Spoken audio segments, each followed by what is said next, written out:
जय श्री राम दोस्तों। कुछ दिन पहले ही हमेशा की तरह मैं YouTube पर अपडेट चेक कर रहा था और सडन वीडियो स्क्रॉल करते टाइम मुझे आदि पुरुष का टीजर दिख गया। एंड ऑब्वियसली मेरी तरह आप भी टीजर लॉन्च होने से पहले इस मूवी के लिए एक्साइटेड जरूर रहे होंगे।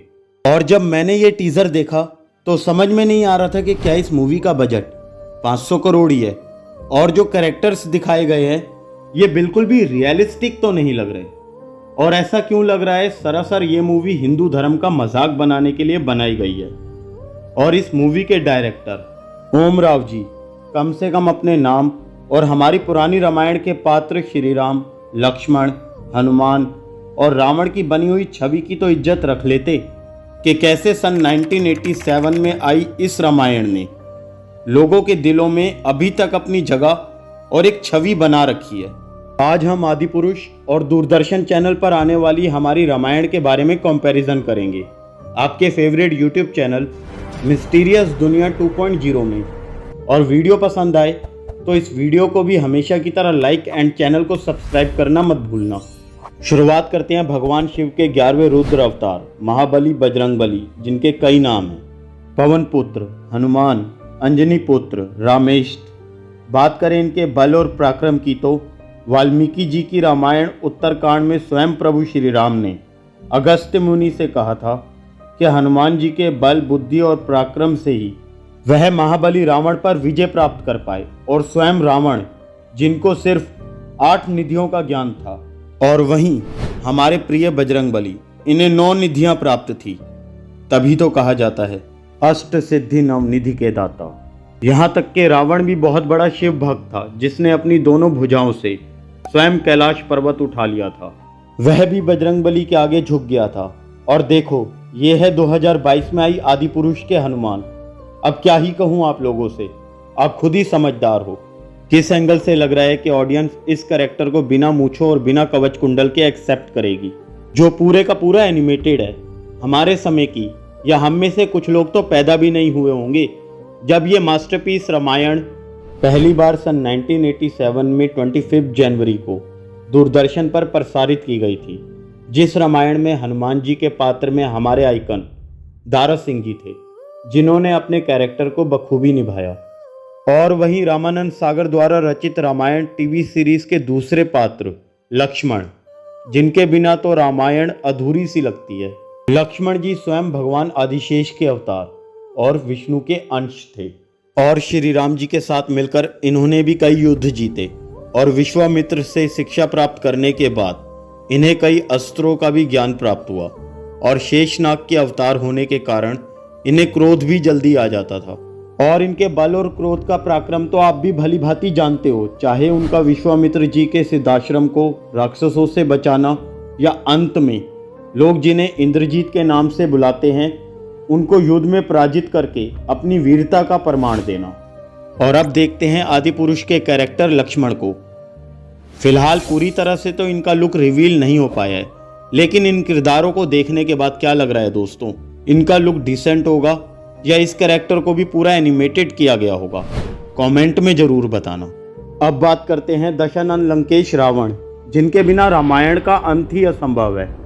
एक तरफ जहां इनके पास बल, बुद्धि, धन संपत्ति, अस्त्रों शस्त्रों का पूरा ज्ञान, विश्व का सबसे बड़ा ब्राह्मण और शिव भक्त, जिनकी वीरता की गाथा तीनों लोकों में जानी जाती थी, अमरत्व का वरदान, तो वहीं दूसरी तरफ क्रूरता और घमंड की वजह से इन्होंने कई देवताओं को बंदी बना लिया था। और कहीं ना कहीं जब कभी भी आप वाल्मीकि जी द्वारा लिखित रामायण को देखते होंगे तो रावण की छवि क्रूरता, बल और भक्ति पूरी तरह से अरविंद त्रिवेदी जी में महसूस कर पाओगी कि वाकई में इन्होंने रावण के रोल को बखूबी निभाया और उसे जिया भी। और यहीं दूसरी तरफ आदि पुरुष के रावण, खैर ये किस एंगल से रावण लग रहा है भाई, ना कवच कुंडल, ना रुद्राक्ष माला, और तो और बिना ताज और मॉडर्न हेयर कट, लंबी दाढ़ी से ये रावण कम जहांगीर या औरंगजेब ज्यादा लग रहा है। और पुष्पक विमान की जगह चमगादड़, ये कौन से ग्रंथों में पढ़ा था आपने? और जैसा कि मैं पहले भी बता चुका हूँ, अस्त्र शस्त्र, आयुर्वेद और संगीत, और साथ ही साथ वीणा के महान ज्ञाता, वेद पुराणों की बेहतरीन जानकारी जितनी उन्हें थी शायद ही किसी को होगी। इस कारण स्वयं श्री राम ने रावण के लिए भी ये शब्द कहे, यदि रावण ये दुष्कर्म ना करता तो शायद देवलोक का भी सम्राट बन जाता। माँ सीता, अब यही देख लो, आदि पुरुष मूवी में माँ सीता का रोल जिस तरीके से दिखाया गया है, ये किस प्रकार से माँ सीता की छवि लग रही है। और वहीं दूसरी तरफ हमारी ओल्ड रामायण में दीपिका जी द्वारा निभाया गया माँ सीता का किरदार, उनकी चंचलता, चेहरे पर तेज, मासूमियत, क्रोध, प्रेम साफ दिखाई देता है, जिसे आने वाले समय में भी लोग भुला नहीं पाएंगे। माँ सीता, जहाँ बहुत से लोग इनके शांत स्वभाव को जानते हैं, वहीं बहुत कम लोग होंगे जो इनके चंडिका के अवतार से भी परिचित हों। जब माता सीता ने चंडिका अस्त्र द्वारा दुर्गासुर का वध किया, और यहाँ तक कि जिस धनुष को कई लोग मिलकर भी नहीं उठा पाते थे, अकेली माता सीता बचपन में उसी धनुष के साथ खेला करती थी। चलिए बात करते हैं अब आदि पुरुष के सबसे महत्वपूर्ण कैरेक्टर श्री राम जी के बारे में। सबसे पहले तो ये जानना जरूरी है दोस्तों, आदि पुरुष का मतलब क्या है। आदि मीन्स आरंभ, शुरुआत, स्टार्टिंग, एंड पुरुष का मतलब मूल, पुरुष, जिससे वंश की शुरुआत हुई हो, यानी ईश्वर, परमेश्वर, परमात्मा, कोई भी नाम ले लो, दैट मीन्स आदि पुरुष। अब बात करते हैं इस मूवी के सबसे इंपॉर्टेंट कैरेक्टर श्री राम जी के बारे में। आप खुद ही इमेजिन करो यार, कभी आपने श्री राम जी का चेहरा मूंछों के साथ देखा है और चमड़े के चप्पल? ऐसा फील नहीं हो रहा जैसे हिंदू धर्म का अपमान करने के लिए ऐसे कैरेक्टर्स बनाए गए हों।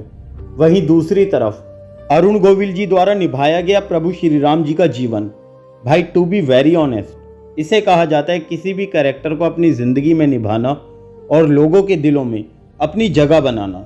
और यहाँ तक कि अरुण गोविल जी ने खुद बताया कि श्री राम जी का रोल निभाते समय उन्होंने स्मोकिंग तक छोड़ दी थी। इसे कहते हैं सिर्फ किरदार को ही ना निभाना, बल्कि उस किरदार में पूरी तरह से डूबकर लोगों के बीच उसे जीवित रखना। और वहीं अगर मैं बात करूं आदि पुरुष की, तो ये मूवी कम बल्कि कोई गेम्स एंड एनिमेशन प्रोजेक्ट का कॉन्सेप्ट ज़्यादा लग रही है। पर्सनली मेरा जो ओपिनियन है इस टीज़र को देखने के बाद, कि आदि पुरुष के मेकर्स ने क्या सोचकर ये मूवी बनाई। वो चाहते तो इन कैरेक्टर्स को चेंज भी कर सकते थे, थोड़ी तो रिसर्च कर लेते तो शायद हिंदू धर्म का मजाक बनाने के लिए ये बंदर, पुष्पक विमान की जगह चमगादड़, ड्रैगन, ये सब देखने को तो ना मिलते। असली रिसर्च क्या होती है चलिए दिखाते हैं आपको। वेल गाइस, 1983 में युगो साको जब जापान से भारत आए तो उन्होंने रामायण के बारे में लोगों से थोड़ा बहुत ही सुना था, और उनके कैरेक्टर्स श्री राम, लक्ष्मण, माता सीता और हनुमान जी से इतना इंस्पायर हो गए कि उन्होंने इस पर मूवी बनाने का सोच लिया। एक बार फिर से बता दूं मैं आपको कि वह कोई भारतीय नहीं बल्कि जापानीज राइटर एंड डायरेक्टर थे, एंड 87 टाइम्स वह इंडिया आए, वो भी सिर्फ हमारी मास्टरपीस आइकॉनिक रामायण के लिए, और राम मोहन जी के साथ मिलकर, जिन्हें कई अवार्ड जैसे national film award, best non feature animation film award और 2014 में पद्मश्री अवार्ड से भी सम्मानित किया गया है। और बेस्ट एनिमेशंस की वजह से इन्हें फादर ऑफ इंडियन एनिमेशन भी कहा जाता है। और इन्हीं की मदद से 10 सालों तक युगो साको ने रामायण पर रिसर्च की, और फाइनली 1993 में मूवी बनकर तैयार हुई the legend of Prince Ram. और आज भी इस मूवी का level, screen play, animation work आदि पुरुष से तो ज़्यादा ही बेटर है। इस बड़े प्रोजेक्ट के लिए 300 से भी ज़्यादा क्रू मेंबर की टीम ने दिन रात एक कर दिए। इसे कहते हैं किसी प्रोजेक्ट के लिए पोजेसिव रहना। वेल गाइस, ये थे हमारे रामानंद सागर द्वारा निर्मित रामायण के कुछ आइकॉनिक किरदार और उनसे जुड़ी गाथाएं। उम्मीद करता हूँ वीडियो आपको पसंद आई होगी, तो इसे भी ज़्यादा से ज़्यादा शेयर ज़रूर करना। और अगर मैंने कुछ मिस कर दिया इस वीडियो में तो कमेंट में अपनी राय भी दे सकते हो। तो मिलते हैं फिर किसी नई वीडियो में एक नए टॉपिक के साथ। जय श्री राम।